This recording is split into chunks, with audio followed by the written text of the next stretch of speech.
Something just happened inside Iran that the official story cannot fully explain. An American fighter jet went down. A covert rescue mission was launched.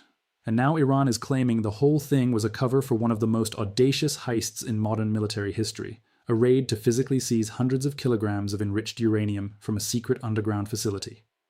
What you've been told about this operation, and what the evidence actually suggests, are two very different things, and the gap between them tells you more about the state of American power in 2026 than any press conference ever will.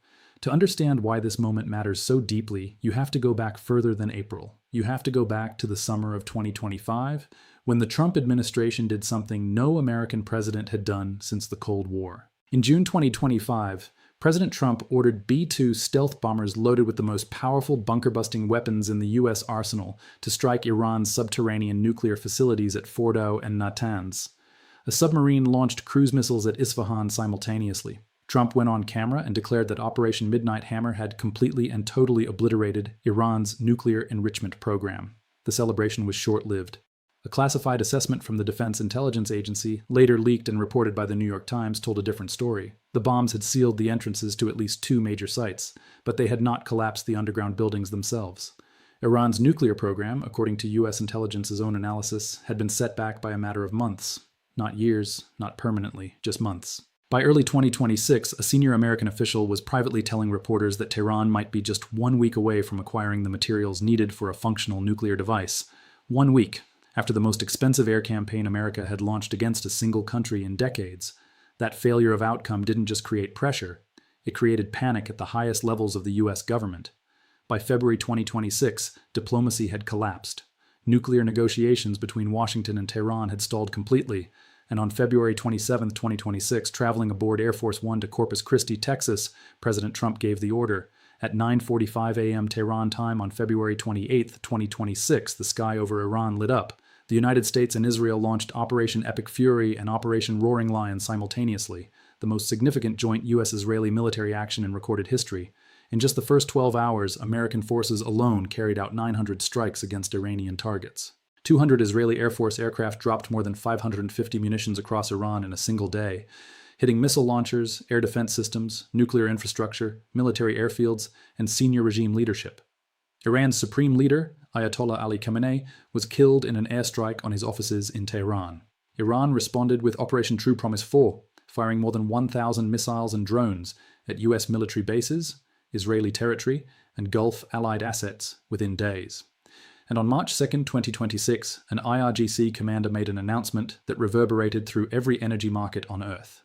The Strait of Hormuz, the narrow waterway through which roughly 20% of the world's seaborne oil supply passes every single day, was closed. Any vessel attempting passage would be, in the IRGC's words, set ablaze. The world had just watched the global energy system's most critical choke point get locked by Iranian guns, and that was before April even arrived. On April 3, 2026, an F-15E Strike Eagle from the 494th Fighter Squadron was shot down over Iranian territory. The aircraft was carrying 2 crew members, a pilot and a weapons systems officer, or WSO. The pilot was located and recovered relatively quickly by U.S. forces. The WSO was not. What followed over the next 48 hours was described by a senior U.S. military official as one of the most challenging and complex missions in the history of U.S. special operations. The WSO had escaped his aircraft and was now moving on foot through the Zagros Mountains, some of the most rugged terrain in the entire Middle East. Iranian Revolutionary Guard forces were actively hunting him. Local nomadic tribesmen in the region were also reportedly involved in the search. And somewhere in those mountains, in territory controlled by an adversary America was at war with, SEAL Team 6 was racing against time.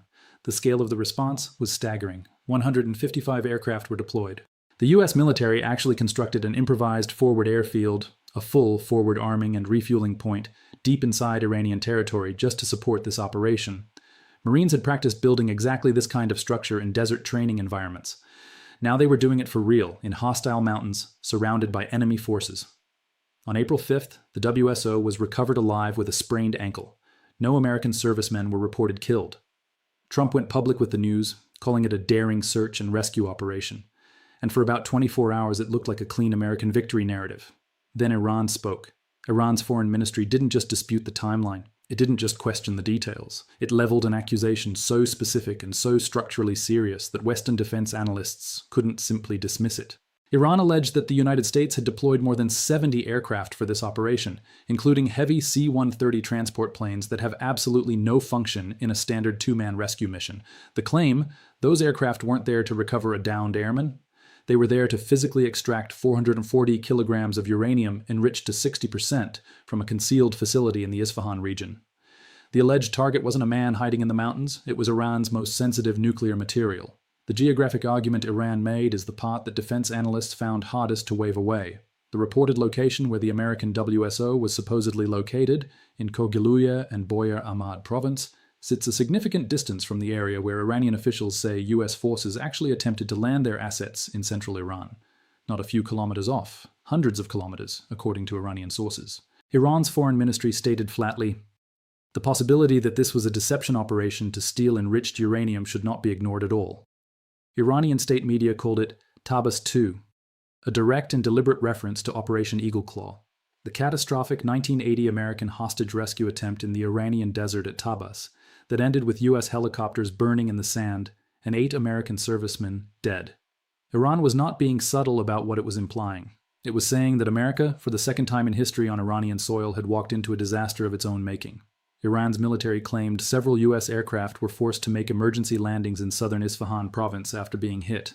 It said US forces were then compelled to heavily bombard their own downed aircraft to prevent them from falling into Iranian hands. If that account is accurate even partially, what the White House presented as a triumph was also a very costly operational setback happening simultaneously. Here's where things get analytically interesting and uncomfortable. Standard combat search and rescue operations for downed aircrew, even in hostile territory, do not require 70-plus aircraft, including strategic lift heavy transports. They don't require C-130s. C-130s carry cargo, heavy equipment, and personnel in volume. A WSO recovery mission needs fast movers for air cover, helicopters for extraction, and special operations teams on the ground. That's the standard package. The presence of heavy transport aircraft in significant numbers points to one of two things.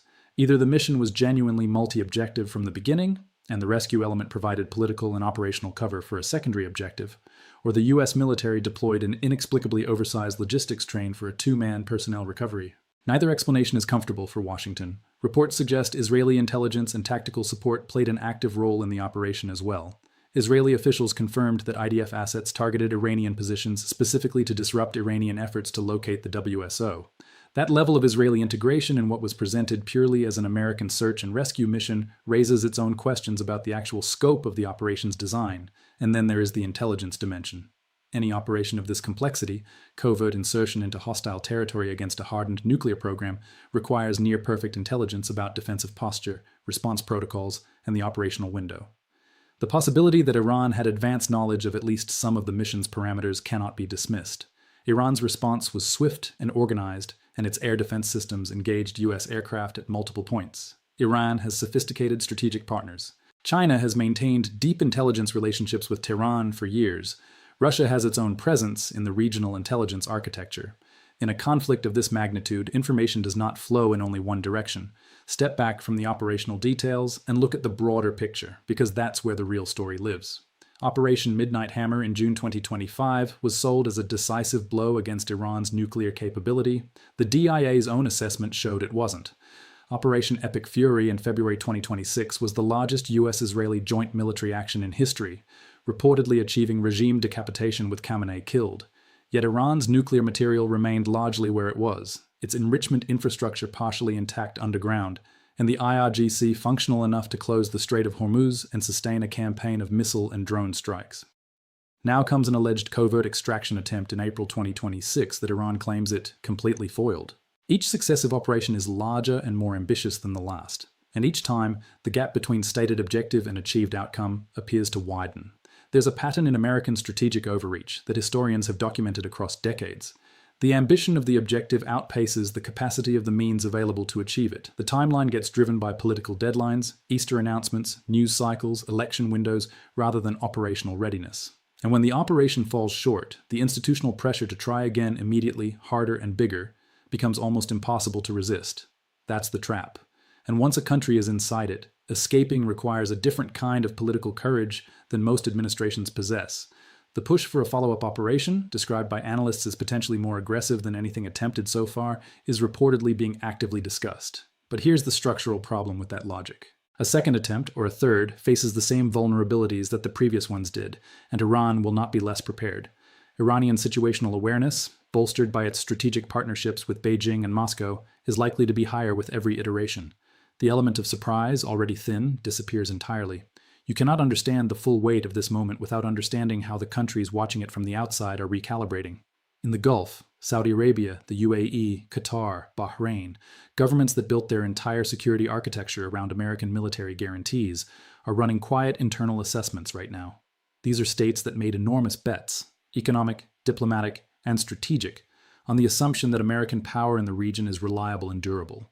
An Iran that can close the Strait of Hormuz, survive regime decapitation, absorb the largest joint US-Israeli air campaign in history, and still apparently thwart or partially defeat a covert extraction operation inside its own territory, that Iran changes the math.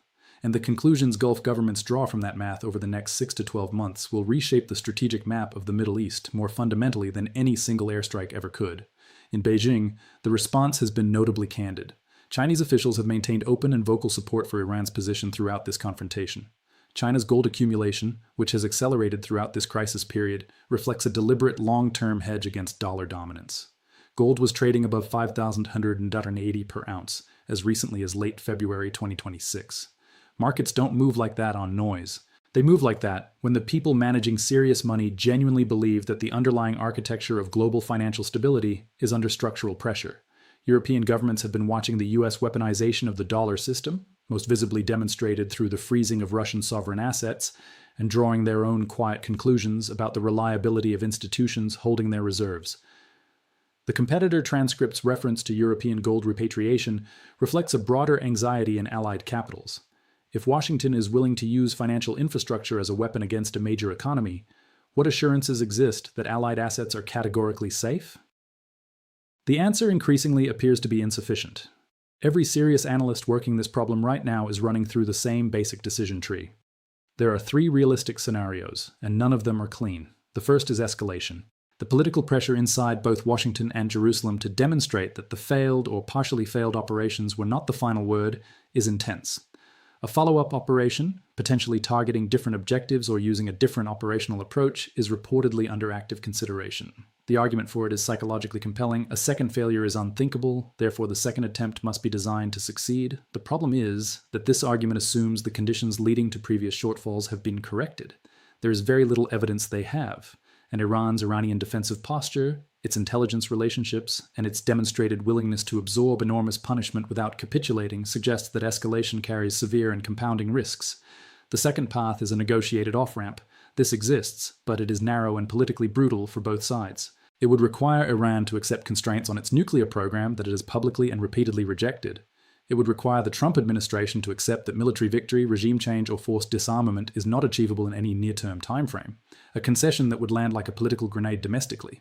The private will to pursue such a deal may exist on both sides at some level, but the public will is currently buried under layers of pride, internal political pressure, and the accumulated weight of everything that has already happened. Ceasefire proposals have already reportedly been flatly rejected by Iran, which appears to believe that time and leverage are currently on its side. The third scenario, and arguably the most probable near-term outcome, is strategic stalemate. No decisive military breakthrough. No breakthrough in diplomacy either. Iran continues consolidating its position in the Strait and advancing what remains of its nuclear program. The United States continues applying sanctions, pressure, and periodic military action. And the global economy continues absorbing the friction of a Middle East in permanent low-grade crisis. This scenario is stable in a narrow technical sense. It doesn't explode into a war that neither side can fully control.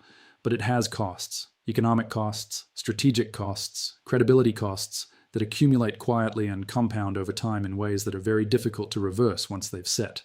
Strip away all the noise, the competing narratives, the press conferences, the accusations from Tehran, and the defenses from Washington, and look at what this sequence of events actually tells you. America launched its most powerful strategic air campaign since the Iraq War against Iran's nuclear infrastructure in June 2025. The DIA assessed it did not achieve its core objective. America and Israel then launched the largest joint military operation in their shared history in February 2026, reportedly killing Iran's supreme leader. Iran's Strait of Hormuz closure held, its nuclear material remained, its military continued fighting. Then in early April 2026, a covert operation, whether purely a rescue mission or something far more ambitious, unfolded inside Iran with an operational scale that defies simple explanation. And Iran is now claiming it turned that operation into a second historic American humiliation on Iranian soil. This isn't a story about one mission. It's about what that mission, in context, reveals about the limits of American strategic power when deployed against an adversary with sophisticated allies, genuine territorial depth, and the willingness to absorb extraordinary punishment without changing its fundamental posture. The strategic credibility question is no longer hypothetical. It's being asked in real time in capitals from Brussels to Riyadh to Beijing, and the answers those capitals arrive at, quietly, internally, without press releases, will determine the architecture of global power for the next decade. The Strait of Hormuz remains contested. The uranium question remains unresolved. The narrative of unchallenged American military dominance has taken serious, documented damage, and the most important geopolitical recalibrations are the ones happening not in public statements, but in the classified briefings and private deliberations of governments watching all of this and drawing their own conclusions. That is the world we are now living in. Understanding it without illusion, without panic, and without the comfort of simple narratives, that is the only genuinely useful response to a moment this complex and this consequential. Now I want to hear from you. Do you believe the US is experiencing a genuine long-term erosion of strategic credibility in the Middle East? Or is this a temporary setback that can be corrected with the right operation? And if you were in the room advising the White House right now, what would your call be? Escalate, negotiate, or hold the line and wait? Drop your answer in the comments. Every single one gets read. If this video gave you something to think about, hit like, subscribe, and ring the notification bell so you never miss our next breakdown.